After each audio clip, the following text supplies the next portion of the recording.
entregado a el presidente de la mesa directiva del Senado el peritaje realizado por Portillo y Young SC, una firma de ingenieros consultores prestigiada, con la capacidad suficiente para hacer la revisión de las tesis que con anterioridad, desde el 8 de diciembre pasado, presenté al Senado de la República en forma de punto de acuerdo, con base en estudios y el material que un servidor había preparado desde el año 2012 y el cual se basó en estudios realizados por el señor ingeniero Jesús Eiras Arzolarza, quien reportaba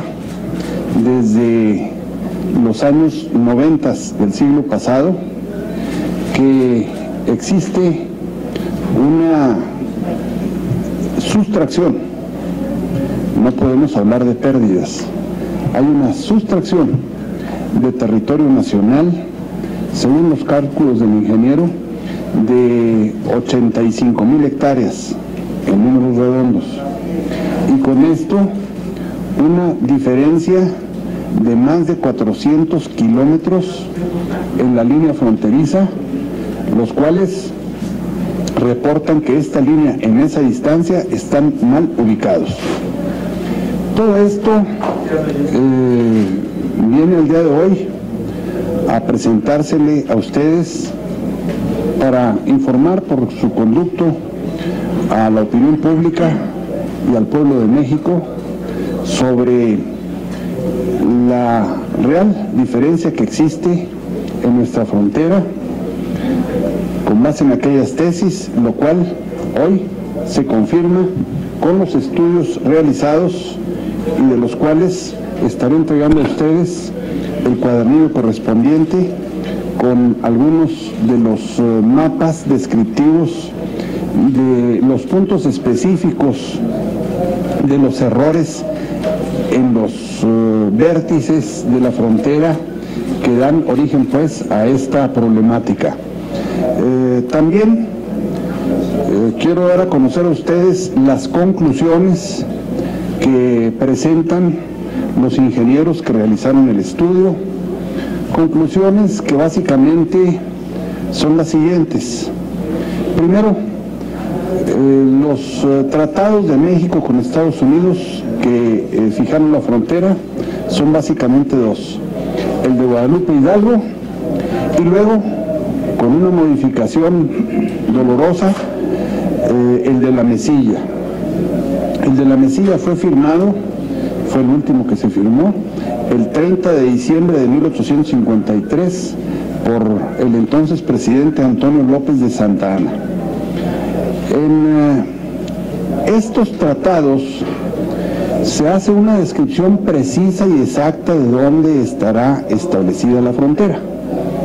Con esto pues no hay la posibilidad de una duda y de que se tengan que hacer una serie de conclusiones o inferencias para definir en dónde va la frontera.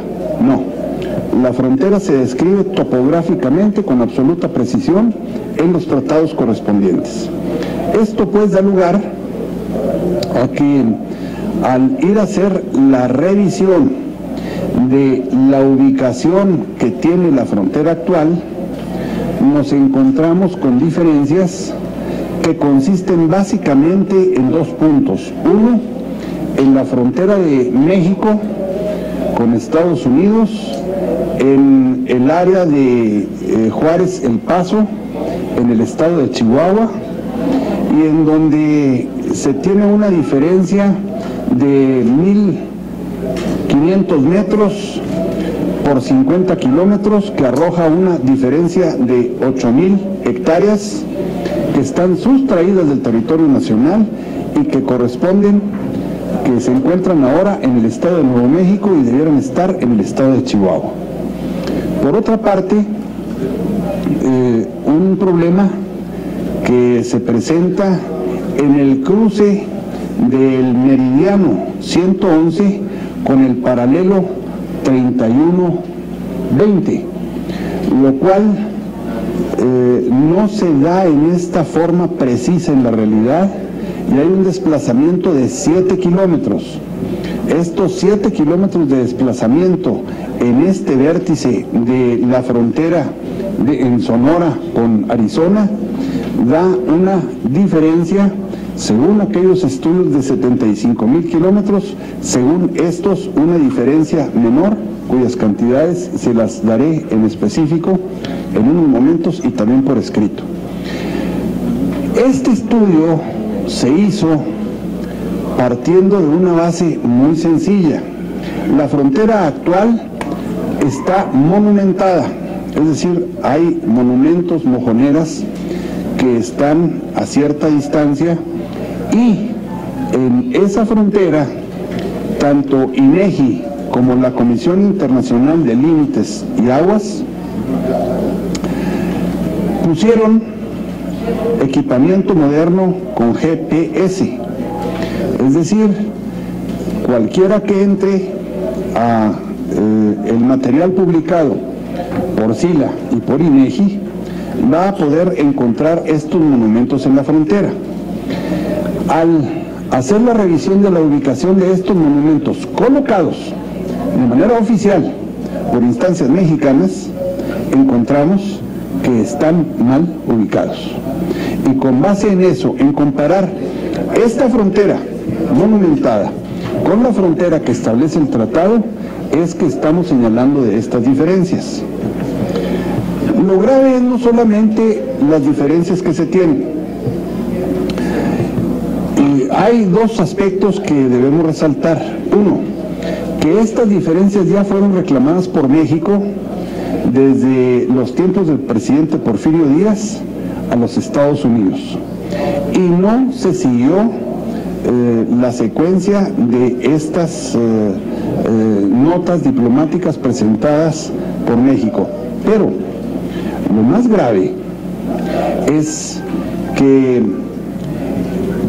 cuando hice la presentación del punto de acuerdo en el pasado mes de diciembre, hubo declaraciones del presidente comisionado de SILA afirmando que no hay ninguna diferencia en la frontera y que todo está bien.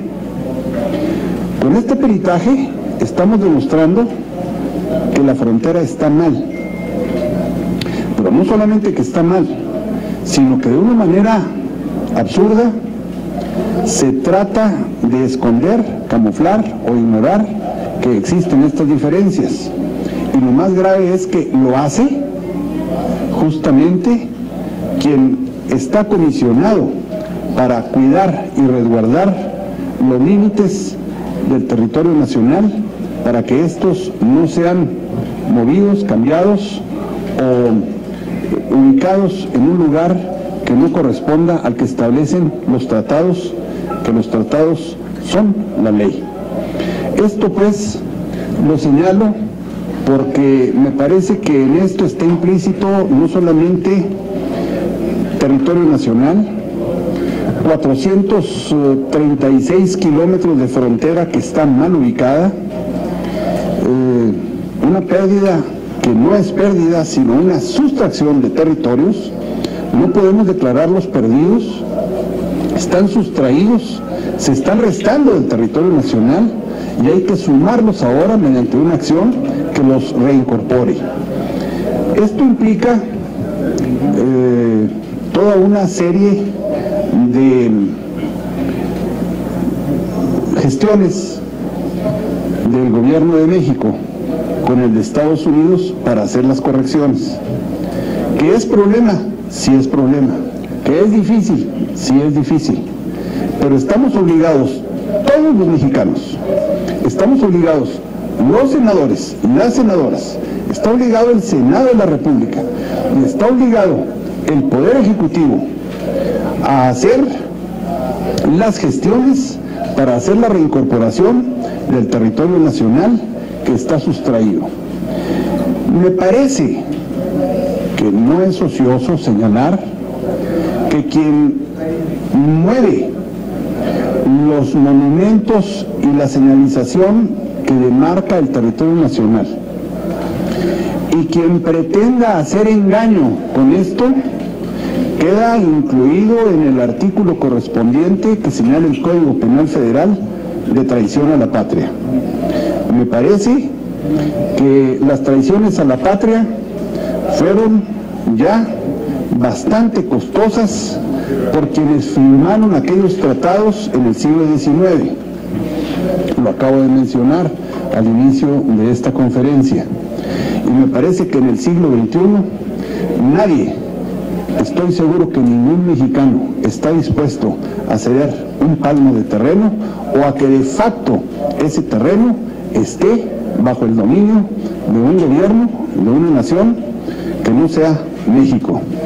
Por esta razón, pues, independientemente de que la construcción del muro vaya disminuyendo en intensidad respecto de la posibilidad de su construcción, con todo el material sólido que hacía una verdadera fortaleza en la frontera, separando a las dos naciones, me parece que independientemente pues de que sea inminente o no la construcción del muro, dados los acontecimientos recientes de tipo presupuestal en Estados Unidos, el hacer la correcta ubicación de la frontera es una obligación. Así lo he notificado al presidente de la mesa directiva del Senado para que se actúe en consecuencia sin que haya posibilidad de que como senadores, como no hay la posibilidad de que lo hagamos los mexicanos, se ceda de hecho lo que nos corresponde de derecho. Esto es lo que tengo para presentarles. Hay en los estudios detalle y conclusiones que obviamente se explican por sí mismos, vienen planos, vienen mapas, y si hubiera algo adicional que comentarles a esto, estoy con mucho gusto a su disposición. Senador, le pregunta Alejandro Páez de la Crónica.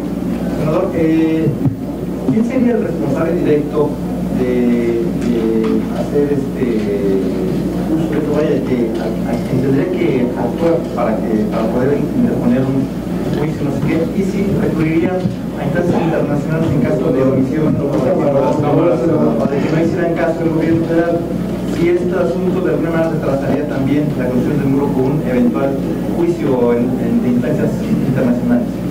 Mire, me parece que la ruta crítica de un asunto de estos es, primero, estaba una tesis que había que confirmar, se lo presenté al Senado para que designara una comisión que estudiara técnicamente esto, no se hizo nada.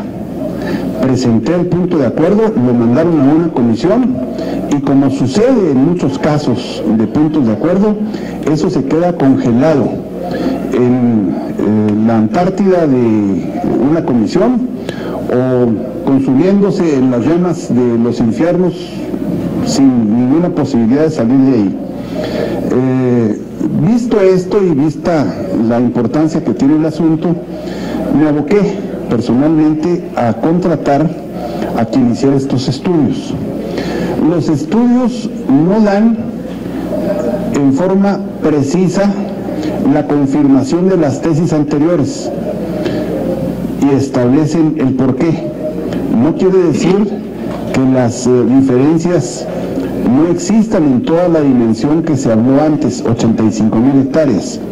Dicen los estudios que con los elementos que cuentan satelitalmente determinan diferencias por 56,000 hectáreas y que al hacer trabajos de campo se haría la conciliación de estas diferencias. Pero siguiendo para su pregunta, al confirmarse las diferencias, en donde ya no es una hipótesis sino un peritaje, como es el caso, lo que procede es que al conocer de esto el Senado, me parece que el Senado, siendo la instancia mexicana con preeminencia sobre los asuntos internacionales, no tiene la posibilidad de ignorar este asunto y tiene de mi punto de vista, la obligación de darle continuidad con un primer paso, llevando ante el Poder Ejecutivo, ante el área correspondiente, que es la Cancillería, el tema, el cual a su vez ya lo hice llegar la semana pasada al señor secretario de Relaciones Exteriores, y que con esto se continúe con las gestiones diplomáticas que se iniciaron en el tiempo de Porfirio Díaz y que se atienda por la vía diplomática a esta diferencia que tenemos en nuestra frontera. De ahí, ¿qué es lo que se puede seguir? Que se llegue por la vía diplomática a un acuerdo que obviamente tendrá que ser sancionado por el Senado de la República, y quiero decirle que si a mi senador un día me llegara una propuesta en donde se hiciera una negociación que se diera un palmo de terreno nacional, no la aprobaría, porque me parece que en el siglo XXI Santanas en México todo el mundo lo rechazaría, y como senador no podría quedar sometido al señalamiento de que hubiera cedido parte del territorio nacional. Así pues, la negociación tendrá que hacerse con la rigidez que tiene la frontera establecida en un tratado que tiene una rigidez absoluta, y que a la letra del mismo se establece esta rigidez. De ahí, ¿qué se puede seguir?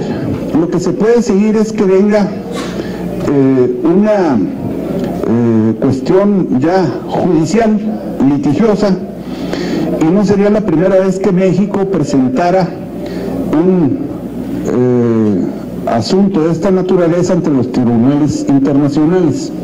Ya lo hizo un caso muy sonado, el caso del Chamizal, en donde el río Bravo desvió 240 hectáreas de México y las dejó del lado de Estados Unidos.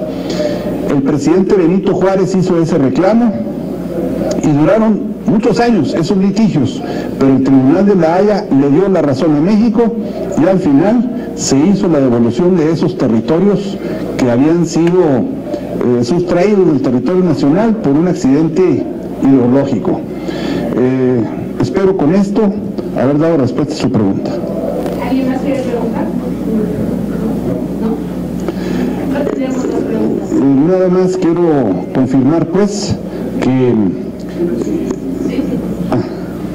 Señor, la disposición del presidente del Senado ante este documento que usted está presentando, ¿cuál ha sido y qué pasos podría dar hacia esta? Dada la saturación de...